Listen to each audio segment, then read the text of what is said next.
Hey everyone, and welcome to my guide for how to kill Mithril Dragons with a Polypore Staff. Before I get started, I want you to note that this staff has used over half of its charges, so it no longer has the gold bits on it, but it is still a normal Polypore Staff. You can buy one in the GE for about 700 or 800k. It's just a bog standard normal Polypore Staff. And before you start this, you have to make sure that you have completed the Barbarian Fire Making training provided by Otto by the lake, by the Barbarian Outpost, which you can get to with the Games Necklace. Okay, now as far as your setup is concerned, you need magical boosting gear, obviously, the Polypore Staff. I take a Guthix cape because I'm bringing the Reverence aura with me for the extra prayer slowing of the diminishing of prayerness, whereas if you're not taking one of these, you can bring like a Soul Wars cape or a God cape to slow down your prayer drain rate, which will improve your prayer bonus a bit. I'm bringing an Arcane Stream Necklace. You can also just bring an Amulet of Magic or a Glory or a Fury or whatever you want to bring. Of course the Glory and the Fury also provide a prayer bonus. Anti-Dragon Shield, because obviously they're dragons and you want to be protected from that. I've got Mystic Boots because they're cheap and they give +3 magic, whereas the Infinity Boots, which are over a mil, only give an extra +2 magic more, giving a +5. And Rage Fire Boots, which are over 8 mil now, give +6 magic. I bring Barrow's Gloves. You can bring any of the Recipe for Disaster gloves, but obviously I'd recommend these.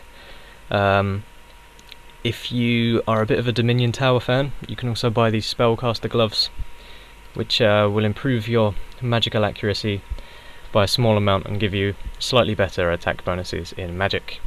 And of course bring a Ring of Wealth, because not only can you get the Draconic Visage and the Dragon Full Helm from Mithril Dragons, but they also drop Chewed Bones, which there is a special process which you can do. You can offer those to the gods, and basically you get a reward from it. And your reward will either be, well, it can be anything really, but you can get the Dragon Full Helm in there, and it's much higher chance to get it from those.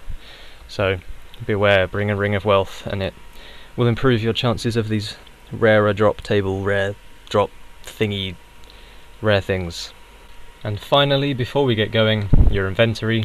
I bring 2 anti-fire potions, meaning that I can stay there for a total of 40 minutes, as each dose gives approximately 5 minutes of anti-fire protection. If you have a super anti-fire, you won't have to bring a anti-dragon shield. You could bring like a magic book or an unholy book or illuminated unholy book or whatever. 6 prayer potions I'm bringing. Obviously vary it depending on your prayer level, because I've got 80. I will get around 27 prayer, 270 prayer points per dose. So obviously if you have 99 you get 330, and so on. So it depends on your prayer level how many prayer pots you should bring, and just vary it on your level and how long you'll think you'll be there. Obviously you need a Games Necklace, unless you'll be using the Fairy Ring method to get there, or the Kurodal's Ring. What's this guy doing? And I bring this to put my drops in whilst I wait for my food to diminish, and then I either just kind of pick up more and bank, or I put them back in here, because the Terror Bird lasts just long enough for you to complete a 40-minute trip. Obviously if you don't get it out right at the start. And teleports, of course, they always come in handy. And just before you go, make sure you set up your quick prayers to pray from range, because you're going to want to be praying range. And you can use these as well if you want to boost your magical capabilities, but you don't have to. So yeah.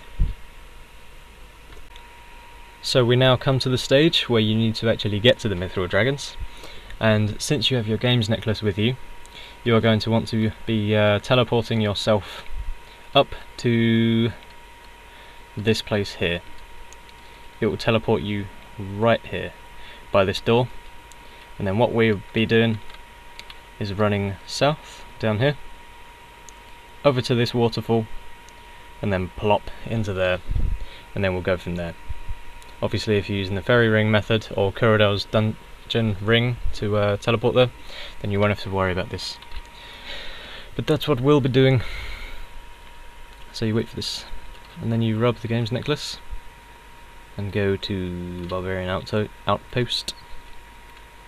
And you put that on. I'm gonna put that on hide. And then run south. Past these trees and up the hill. And then just stand on the pier, make sure you stand in on this, and then dive into the whirlpool.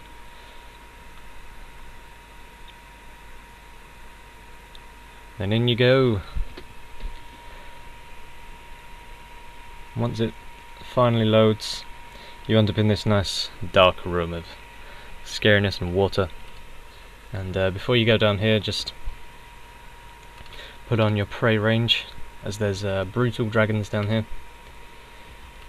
Drink some anti-fire, go down here and climb up these stairs. And there's already some people here, so let's come up here to these ones. And then just attack. So we're just going to be running through this queue. As you can see, they're really quite quick. And I was actually saving up for a rapier, and I still am, but just for the purposes of this video, and because I wanted to make sure that I can really kind of do these effectively, I bought myself an Arcane Stream necklace about like 10 minutes ago, just so that I can do this and prove my commitment. But oh wells.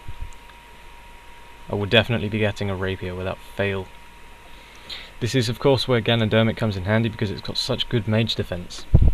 And obviously if you're using Arims, it's not quite as good mage defense, so that little spinny attack that he does, not that one, that's the range attack, not that one, not that one, not that one, that one, that's the mage attack. And yeah, the ranged attack hits a lot more often than the mage attack, so that's why you pray range instead of pray mage. And these are actually pretty decent charm droppers.